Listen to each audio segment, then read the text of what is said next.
which was over 4 audiobooks, 1 physical book, and 5 mixed books. I am in the right month, right? No, I'm in September. Great, we're gonna try that again. All of that was wrong.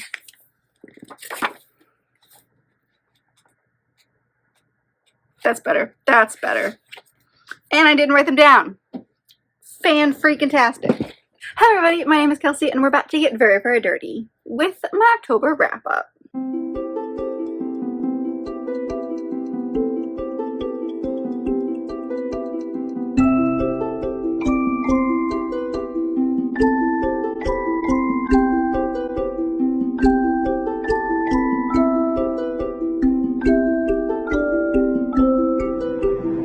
So October was pretty good. I ended up reading 10 books. I didn't finish all the plans that I wanted to for the month of October. I had a couple other books that I really, really wanted to get to, which I didn't quite get to, but that's okay. We have plenty of time, or they'll just roll over towards next month or next year. Honestly, I'm really in like the mystery mood, so I could see this like continuing, taking a break in December and then continuing in January, but we'll see. But yes, I was able to read 10 books, so let's just dive in. So like I mentioned, I read 10 books, and that was over 3,508 pages, and that was about 92.5 hours listened, and that was over 6 audiobooks and 4 mixed books, and honestly, mixed this entire month was both audio and physical. Age category, staying pretty normal for me. We had 1 middle grade, 1 new adult, and 8 adult books. No YA though, that actually is surprising. And then the genres were pretty small as well. We had 3 romance, 4 mystery thriller, 2 fantasy, and 1 nonfiction. And ratings were, I mean, they stayed in the same range, but they were a little bit less. We had 3 5 stars, 3 4 stars, and 4 3 stars. Confusing much? So the very first book in the month was actually a rollover from the previous month. Like I started at the end of September and finished it like really early October, and that was These Hallow Vows by Lexi Ryan. This is the first in a duology, which I do, oh you can't see it, I do have the sequel now. I'm very excited about it. It came in a fairy loot like sometime last year. So I ended up giving this one 4 stars. I really enjoyed my time reading this, but there wasn't anything like spectacular about it. I'm trying to remember my exact thoughts because it has been a little bit since I read it, and it's not ridiculously memorable, which might be my first point, is that it's not ridiculously memorable. So there's a lot about this fantasy world that confused me and I didn't quite grasp. But so basically this takes place in a world where there are Seelie and Unseelie courts, and they are against each other. And so we're following our main character, Bree, who basically her sister gets kidnapped by the Unseelie court, and she makes a bargain with the king to basically do a few things for her, do a few things for him, and he'll give her sister back. And so these few things are, she has to go into the Seelie court and do some stuff there. And then there's like a love triangle of sorts between her, the prince of the Seelie court, and then this rebel who's part of like the Unseelie alliance or something like that. So she's got some twisted situations. And so what I liked about this book is, while it's not the most unique thing in the sense of like, it didn't stick out in my brain too much. It just felt like another fantasy romance, YA fantasy romance. It had me guessing the entire time. I didn't guess any of the situations. Every time I thought that I knew who the quote-unquote bad guy was, or something like that was going to happen, that was a plot twist within this book, it somehow got twisted on me and was not exactly, or not even close to what I thought it was going to be. So this book was interesting in its idea, to the point of like the minute I finished it, I was like, I need to know, like I need to continue, because there's such a big cliffhanger at the end of this one. And it definitely has me questioning some things. And within like the last chapter, which I think is literally like the last 5 pages of this book, your idea of what you think is happening gets twisted. And there is one last final like surprise element at the very, very end of this that makes you go, excuse me, what? And want to immediately pick up the second one. So I'm going to be picking up the second one relatively quickly. I'm not sure if I'll make it before the end of the year, but it'll probably be one of the first things I pick up next year, I'm thinking, just because like, 1, I'm very interested and I want to know the answers, and 2, I'm afraid if I wait too long, I'm not going to remember a whole lot. So like, I don't have a whole lot of thoughts on this one, unfortunately, but my thoughts are not super original in the sense of like it felt like a lot of other fantasy romances out there, specifically YA fantasy, but I still really enjoyed my time. It still got 4 stars. Like, am I going to reread it anytime soon? No, but I still really had a good time while I was reading it, and I couldn't put it down while I was reading it. So the next 3 books that I'm going to talk about are all part of my monster romance vlog. So I did a couple of different vlogs in October, the first one being a bunch of different monster romances. So I will leave that linked above if you'd like to know my like super in-depth thoughts. But basically the idea was it felt like a good Halloween kind of October vlog because I thought monster romances might be something that I enjoyed, but I'd never really tried them. And this really ended up being 1 monster romance and 2 alien romances, which I kind of lumped together as monster romance. So the first book that I ended up reading in this vlog was Planet Barbarians, the very first one in this series by Ruby Dixon, and I ended up giving this one 3.5 stars. This one, I really wanted to read it because everyone had talked about it. You know, like everyone online was talking about the blue aliens, and this is a really, really good book, and oh my gosh, you need to read it. And it just kind of felt okay. Like, it felt a little flat to me, I'm not gonna lie. There was much better, so much better romances, specifically alien romances out there than this book. So I'm curious really why this one's the one that got all the hype behind it, because there wasn't anything like special about it. I don't remember the exact names of our characters. Surprise, I know. But in this book we have our main female lead who basically gets kidnapped from Earth and is part of this cargo on a ship. They don't really know where they're going, but it's basically like 20-something women. They started with 6 and they realized they had all this extra room, and so they just kept kind of like collecting women, and they were going somewhere.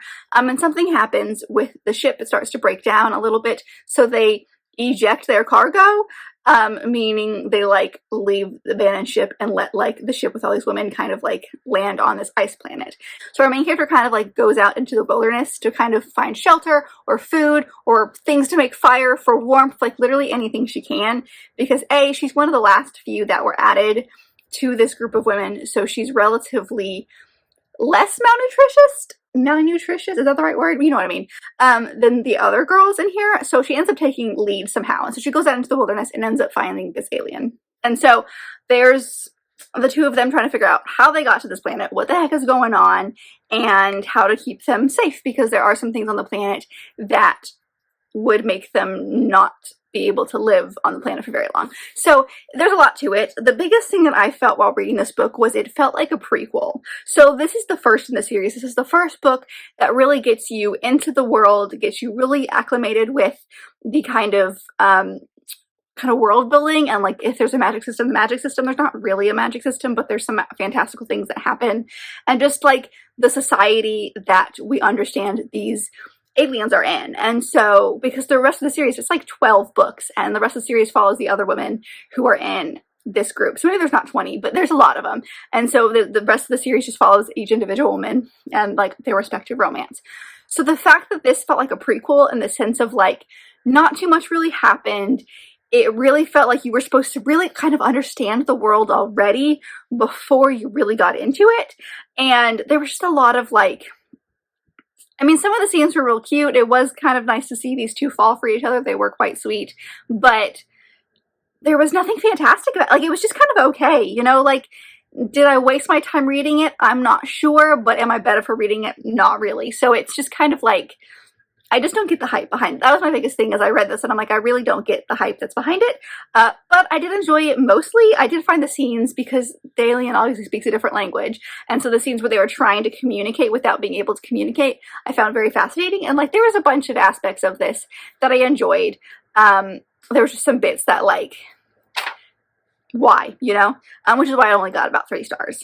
I then followed that up with The Dragon's Bride, and this is by Katie Roberts. This is the first in her Deal with the Demon series, and this one is, as you can tell, it's a dragon romance. So this one also got 3.5 stars, but this got a higher 3.5 star than the last one. I don't know if that makes any sense, but like, this one was a little bit better than the last one. So this one we follow our main character, Briar Rose. I didn't give you trigger warnings for the last one. Okay, sorry. For the Planet Barbarians, there's trigger warnings for rape and sexual assault, just so you know. And then for this one, we have abusive relationships, trauma from that, and some light blood magic. So, as I was saying, Briar Rose. She has had a very, very, very abusive relationship with her husband, and she needs to get out. And so the idea behind this series is there's a demon who makes deals with human women and a way to like get them out of a bad situation.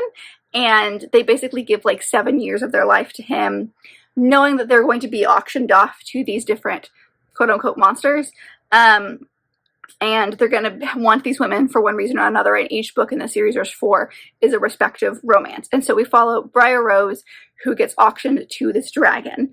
And he is like the leader of like his clan of sorts, and he really wants a human bride because human DNA mixed with dragon DNA gives like there's something, I don't remember, I can't remember exactly what it was, but there's something about like the dragon versus like the human / dragon DNA is better. What I liked about this series, first off, our main character Briar is so strong-willed. I love her so much. She's just like, because, okay, so I can't pretend like I would even understand how you would deal with an abusive relationship and the repercussions of said abusive relationship. However, I feel like it's a lot of the times you're going to have a lot of trauma towards that or from that. And so certain situations like a new romance or certain things like that are going to be very triggering. And so you might like shrink back into yourself. Briar doesn't do that. I mean, she does have her moments of like not being able to do certain things or reacting to our main character, who I've forgotten what his name is, Soul, the dragon, in a certain way. And so that would indicate like traumatic experiences, but she's still very strong-willed in her own and like really is fighting for her own, you know, like she is able to stand her ground, which I feel like is not a very commonly represented trauma response.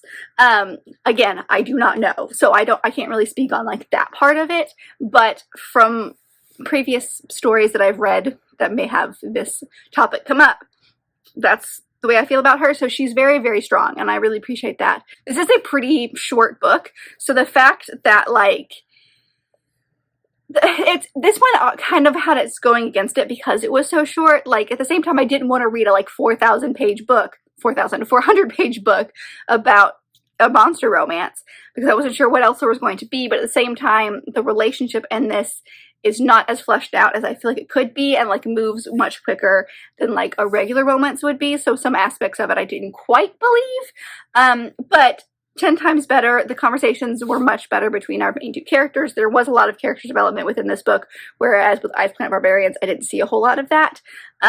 So it was good. Is it my favorite thing in the entire world? Again, no. But I am interested in the rest of the series because the rest of the series follows the other women who are on this quote-unquote auction. And I actually have 2 from the series already ready to go. So I'll probably pick those up at some point because I am interested. And I do like Katie Robert as a writer.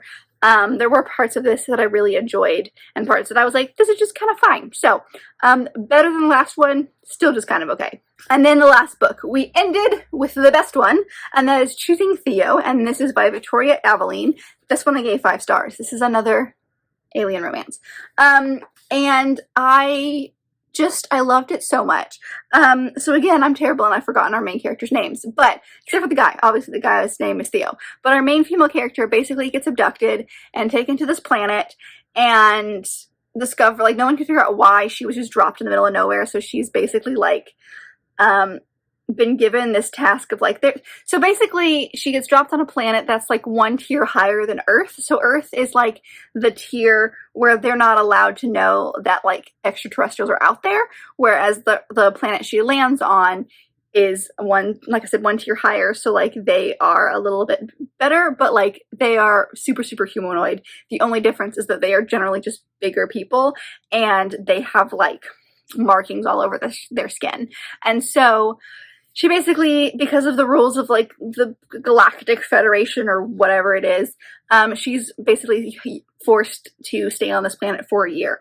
And because of the society that she has fallen into, they are very, very desperate for women, because there's a shortage of, basically they're having like a population crisis. And so most kids that are born are males. And so if a female comes into the situation, she has full access and full control over marriages and coupling and things like that.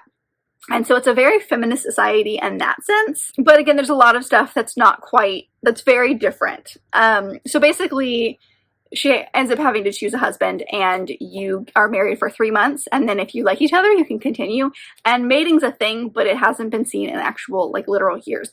And so you've got her, and then you've got our male character Theo, who was in an accident when he was younger. So all of the markings that are on his skin have been burned, so it looks like he has all these crazy tattoos because they're black. And so everyone in the society thinks that he's just kind of like super ugly because of that, whereas our main character is human and tattoos are a very normal thing, and she finds him very attractive. So she picks him, and it's the two of them and their budding relationship and stuff. And I love this book so much. I love their relationship. It felt perfect. It had zero flaws, in my opinion. There was just like, it had all the normal like romancy stuff, the climactic moments near the end, and some like extra stuff at the end. I will say trigger warnings for attempted sexual assault. It doesn't actually happen, but like they try. And it's just like a couple of rough situations, but it's a fascinating society, and that was probably my favorite part, which is the weirdest thing to say about an alien romance, was that the society that these people lived in was fascinating. And this is the first, and I think 6 books, so I will for sure be continuing, because like most of these books I think follow Theo's siblings. I'm not sure if they all do, but at least the next couple I believe do. And so I'd be very curious to see, because he is not fully whatever these aliens are called. I can't remember. He's like part something else. And so there's some extra stuff with that. And he is just the sweetheart that has been hurt so many times. And I just love him. I want to protect him. And she is there to like she's like the perfect person for him, because all the things that his society doesn't like about him, she's like from Earth and is like, nope, that's not a problem. That's fine with me. And so there's just a lot of differences. And so, I mean, you can see my thoughts on this one, but moral of the story is it was amazing. I loved it. I'm not sure there's anything spectacular about the writing itself, but like just as a general rule, I loved it.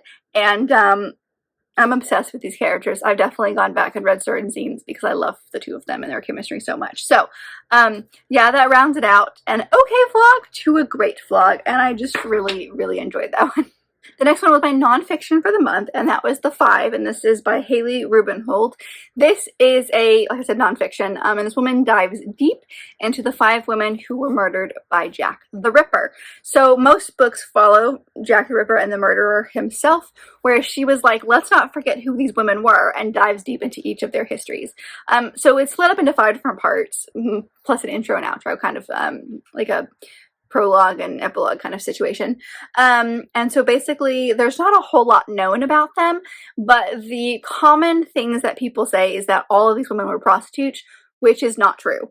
It is almost like maybe one is confirmed and a couple are like possibly, but there's a lot of them, most of them were not. And so she's like, I want to clear this up. So basically she dives deep and looks into all these women's histories, what we know about them, what we can find about them, and kind of coming to terms. A lot of it is guessing, I will say, but she dives deep into everything that she could possibly find and says, based on all the evidence, this is most likely what happened in this situation. Like, she does have a lot of information, but when it comes to her, like, the actual time surrounding each death, it's very questionable because the media went crazy and misrepresented most of the information because they just wanted to focus on Jack the Ripper and give him a cool name and, like, give this, like, very, I don't know what the right word is, but like just kind of give it this flair and make the story sound cooler than it is, whereas she's like, you know, here's what actually happened. And so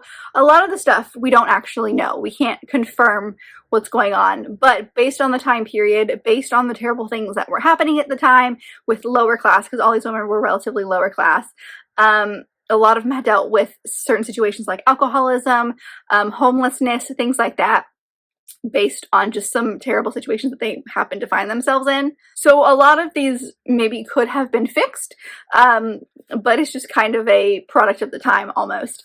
And so it was really fascinating. It's tough. It is a tough book to get through because it looks at the worst side of London at this time, because of how terrible homelessness was. And like the factories and like sometimes the workhouses that these women lived in.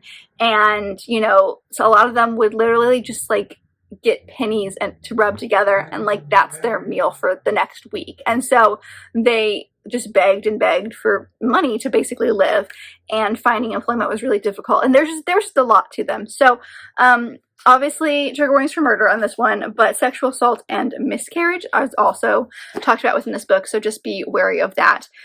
So if you don't mind kind of like the true crime-esque deep dive into their stories, I think it's fascinating because I don't think we have ever seen their side to this story. We mostly focus on the actual murderer himself. And so to see their story, and as much as we could probably get, was really interesting. And I think it's an important story if you are fascinated by Jack the Ripper as like a, as a person maybe.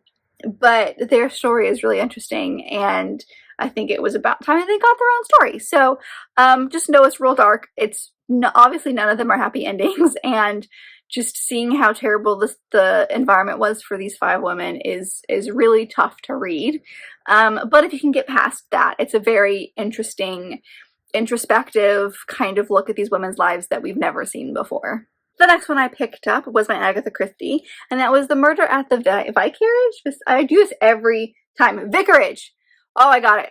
And this is one of Miss Marple's mysteries, which is a detective I have not read from before. Well, she's not really a detective, but one of Agatha Christie's detectives, for lack of a better word. And this one I thought was the first one, but I lied. It's actually the second one in the Miss Marple series. So this one takes place in the English country village where all these people live. Miss Marple lives. So how much murder mystery can happen in one baby village? But what I found interesting about this is that it's all from the point of view of the vicar. I never read a Marple book. I don't know if that's common, if some of them are in her perspective, or if a lot of them are in other people's perspectives while she's just kind of there. But Miss Marple is known as like the busybody of the village, and this one follows the murder of, I can't remember who he is, but he's like the businessman in the town that like nobody likes, and he ends up being found dead in the office in the vicarage, and by the vicar. And so he kind of ends up helping, the vicar ends up kind of helping the detectives, and it comes off, doesn't love the detectives right away, but somehow gets involved with a detective, and like there's a second detective who's not really a detective, but like is helping out. I don't really understand. I kind of just felt like this was okay. I ended up giving it 3 stars because there were parts of it that I was like, that's fascinating. But I had to focus. I had to focus so hard on this book. If I spaced out for 1 second, I missed so much, and I had to go back in because even if nothing was really happening, I had to really focus because there's just so much dialogue, and a lot of this book is making fun of people in this village and like situations they get in. A lot of this is the vicar making fun of his own wife, honestly, and finding her ridiculous. So it had this air of like a farce to it because there was just like this vicar is just like going about his life, and he's like, look at this ridiculous stuff that I live with. Also, look at this ridiculous person in my county. And so like he doesn't, I don't know, he feels very unreliable. I honestly don't have a whole lot to say about this, unfortunately. It's just, okay, the murder happened, it was solved, and Miss Marple was involved. Because for a while I wasn't sure why it was called the Miss Marple series. And so I think I have an idea why now. So of course I would love to read other things in the Miss Marple series, because I want to see if it was just this one was just kind of okay, or how that goes. But it's very fascinating because I keep buying and reading Agatha Christie books, so I do enjoy like some of the early ones that I read, but the last few have just kind of been okay. So I'm not sure if I'm just picking up the wrong ones or if I'm falling out of her writing style. I don't know. I'm still going to collect them because I do enjoy a nice murder mystery, but this one just kind of was okay. I was really excited about it. I thought I had high hopes for it, and it just kind of like, it happened. The book happened. The next 3 books are books that I did for my like cozy kind of reading vlog. I was trying to make it my like spooky reading vlog, so I did a lot of thrillers in this one. Witchy books and thrillers, and the first one that I read was Her Majesty's Royal Coven by Juno Dawson, and I ended up giving this one 5 stars. I fell head over heels in love with this book. I talk about it way more in that vlog, so I'll leave that linked above. But the idea behind this is we follow 4 women who grew up together, and they are all part of, well, some of them are part of what's called the HMRC, which is Her Majesty's Royal Coven, and it's basically like, it's an actual department in the UK. It's their tax department, I believe. And in this world, yes, the mundanes think of it as a tax department, but actually it's like the governing body for witches. And then there's also a governing body for warlocks, which are males with power. And obviously witches are females with power.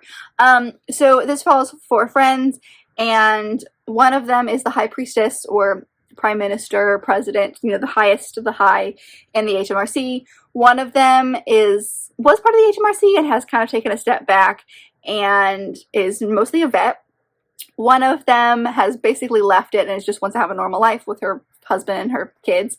And one has a lot of issues with the politics that surround the HMRC and kind of created her own, it's not a rival coven, it's more like a subset of the HMRC that is specifically for people of color. And so she does kind of like has a separate group so that people can kind of see people who are like them, you know?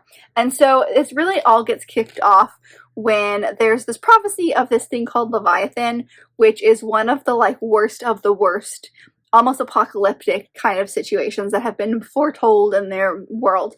And it's a boy. That's the prophecy is that there's this boy who is Leviathan. And so the lady Helena, who is the High Priestess, is convinced that she has figured out who it is. There's this young warlock who is super powerful. And in this world, witches are way more powerful than warlocks. So the fact that this warlock is crazy powerful is unheard of. And she's convinced this warlock is the person from the visions. And that's where it starts.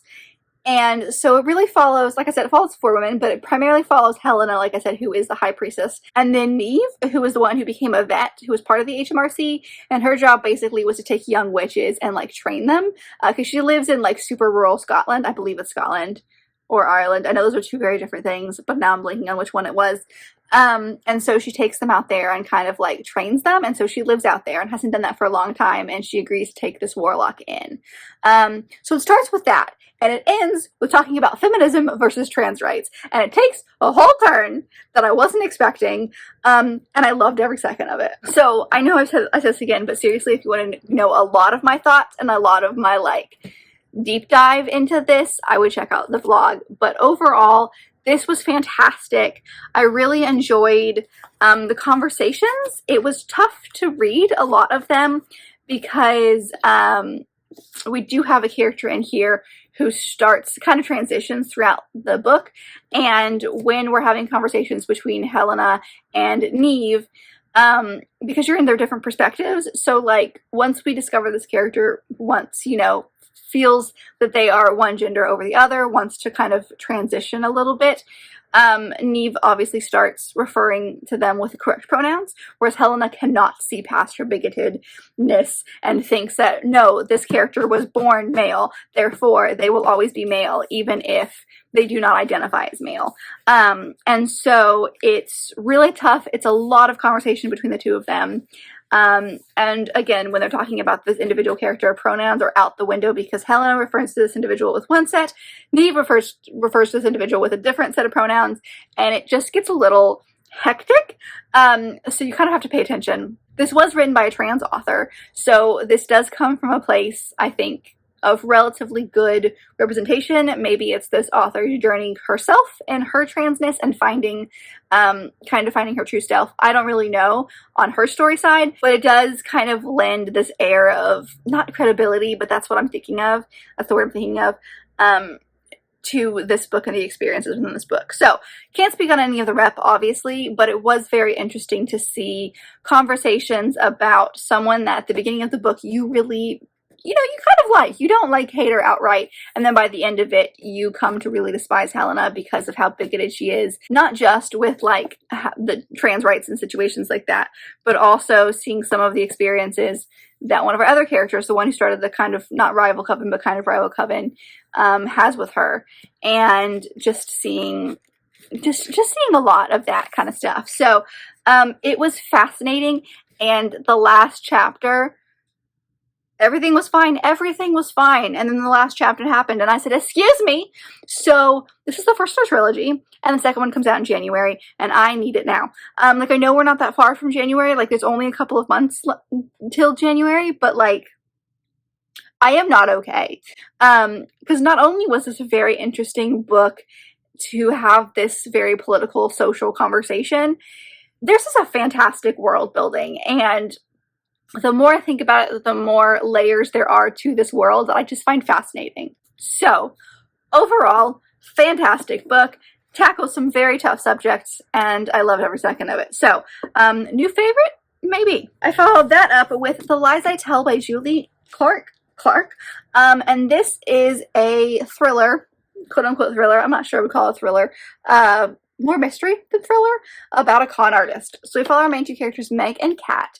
And something happened 10 years ago where Meg is the con artist, and something happened that kind of changed the course of Kat's life a little bit. And so Meg comes back into town with a very specific goal, and Kat's like, this is my time. I'm going to take her down. I'm going to let the world know who she is.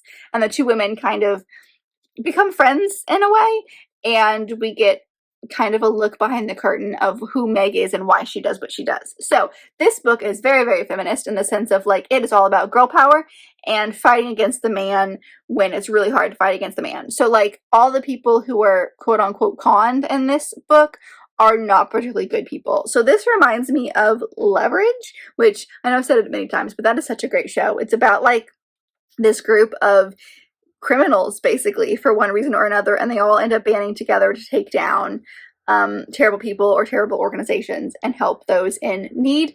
And that's the vibe I get from this book. We do see, for a relatively short book, I really got sucked in. I really enjoyed the relationship between Kat and Meg, because we do kind of go back and forth between their points of view. So you see the two of them from each side and how the other person feels about the other one. And then also you really get to see inside Meg's head, and while you may not understand everything right away, you see all the pieces click into place, and you see Kat and how she is figuring stuff out in her own life. So there is definitely some character development with Kat in this book, and I thought it was really, really fascinating. And I don't know, like, it was really good. Like, I couldn't stop reading it. Am I going to reread it? Probably not. It was a good one. I'm probably going to pass it along to someone who would enjoy it because I've had my time reading it, but it was very, very good.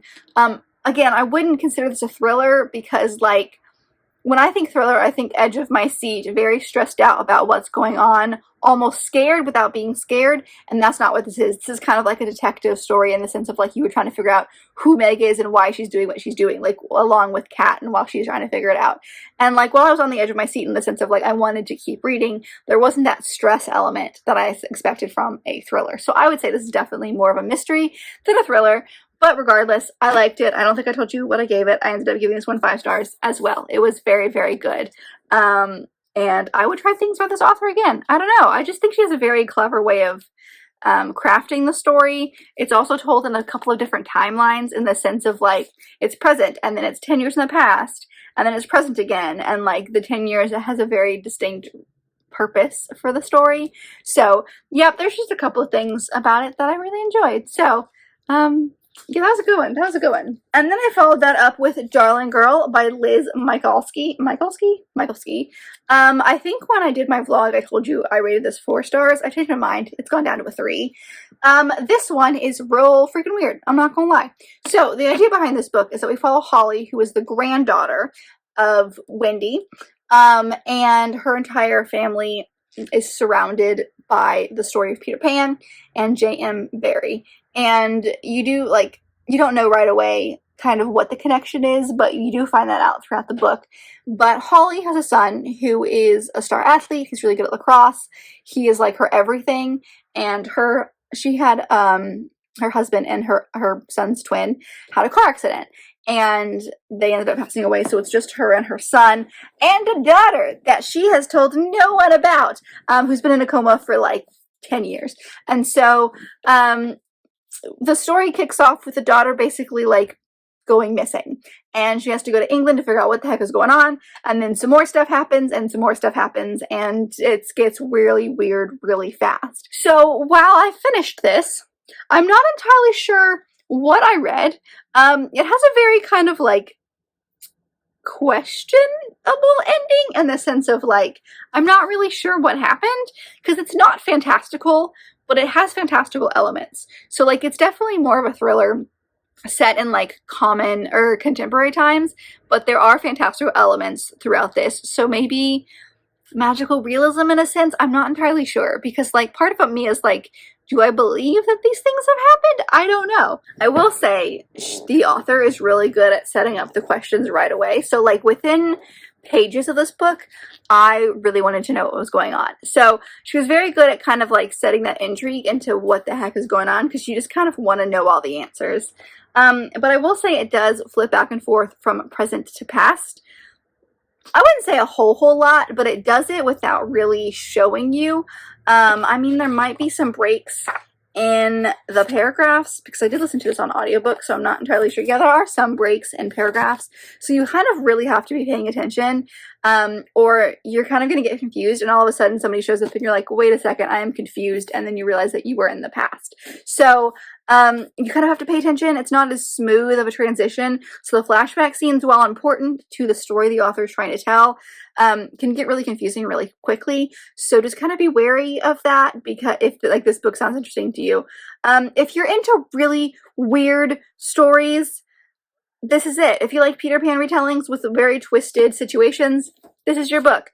Oh, I will say trigger warnings for rape in this book. It for sure happens on the page. So yeah, I am doing a great job at talking about what this book is about and my thoughts on it, but really, I don't know. It's been a couple of weeks, and I'm still like, what do I even think? And I don't know.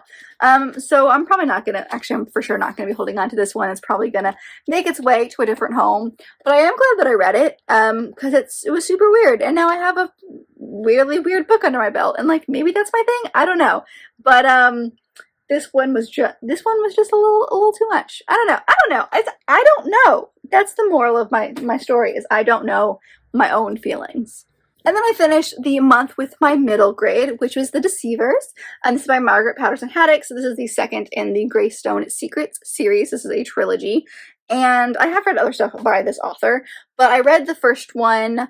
Oh, I don't even remember when I read the first one. It's been a hot second. And I did have to look up a synopsis online to remind myself all of the intricate details of this, because it gets weird. So this one I can't talk too much about because of a huge twist in the first book. But the idea of this story is that it follows our three main characters who are siblings. They are Chess, Emma, and Finn. And they're all like a couple of years apart, I think. And in the first book, they're just going about their life, everything is normal, and then one day they see, it's just them and their mom, and they see a news article with 3 kids have gone missing, and all 3 of the kids are almost doppelgangers of the 3 characters, our 3 main characters. And the mom kind of freaks out and immediately has to go on a work trip, and so they end up staying with like a neighbor, not a neighbor, but like a girl who goes to one of their schools, and her mom. Then they're trying to figure out like what's going on, and then like there are secrets and riddles that have been left by their mom, and they're trying to figure out basically what happened. Has mom actually gone to workshop, or is she in trouble? And there's a lot of questions that go along with that. And this is the repercussions of this, because something dramatic happens at the end of the first book, and this just continues.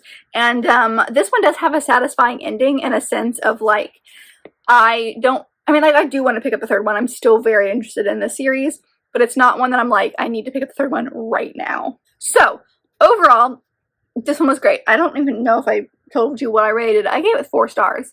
I do like this series way more than her first series, which is much longer, and it's super twisty and like thrillery, and also like mysterious and like sci-fi in a sense.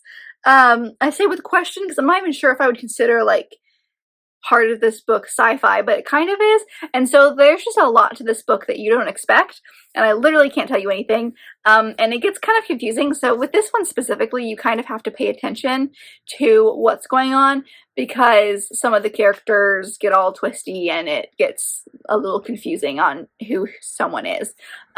So gonna have to pay attention to that. But I really enjoyed it, and there were some twists in here I didn't see coming, and I really liked it. It's just, I don't know, it's very like you're figuring stuff out with the kids, you're breaking the codes with the kids, figuring out the riddles, figuring out what is going on as they're figuring it out. So I very much enjoyed my time reading this. I think I didn't focus on this one as much as I should have because I enjoyed the first one way more. And I'm not sure why that was, but I did. I enjoyed the first one way more, but I'm very excited for the third one, which is called The Messengers, which I feel like I will be reading relatively soon because I don't want to put too much time between this one and the next one, because I put too much time between the first two that I had to go look up like a spoilery synopsis, and I was like, right, oh, I forgot about that part. And so like there was a lot of it that I had not like stuck, and so if I had just gone into this one without having read that, I would have been so confused probably. But I still really enjoy this. I think it's fascinating. It's tougher conversation-wise as far as a couple of things that happen in here. There's just some like rough situations and some mortal peril kind of situations that I feel like, I mean, is in fantastical middle grade, but to the extent that was in this book felt like a little much. Either way, I really enjoyed it. It's definitely for, I would say, higher middle grade, but I don't ever notice that it's for younger readers because I'm so invested in the story. So looking back on it now, I can think of some of the like way things are phrased that does lend itself more to a younger audience. But when you're in the moment and you're in this book, you aren't focusing on that at all. You're focusing on the story and how much you care about these kids and how much you want to see them safe and like what the heck is going on and that kind of stuff. So twisty, turny, kind of sci-fi, fantastical story. Very much enjoy. If you want your brain to be broken a few times, this is a good one to do it. And that's it. Those are the 10 books that I read in the month of what we're talking about, October. I hope you enjoyed. Please let me know, as always, if you've read any of the books that I mentioned in today's video. I would love to know your thoughts on them.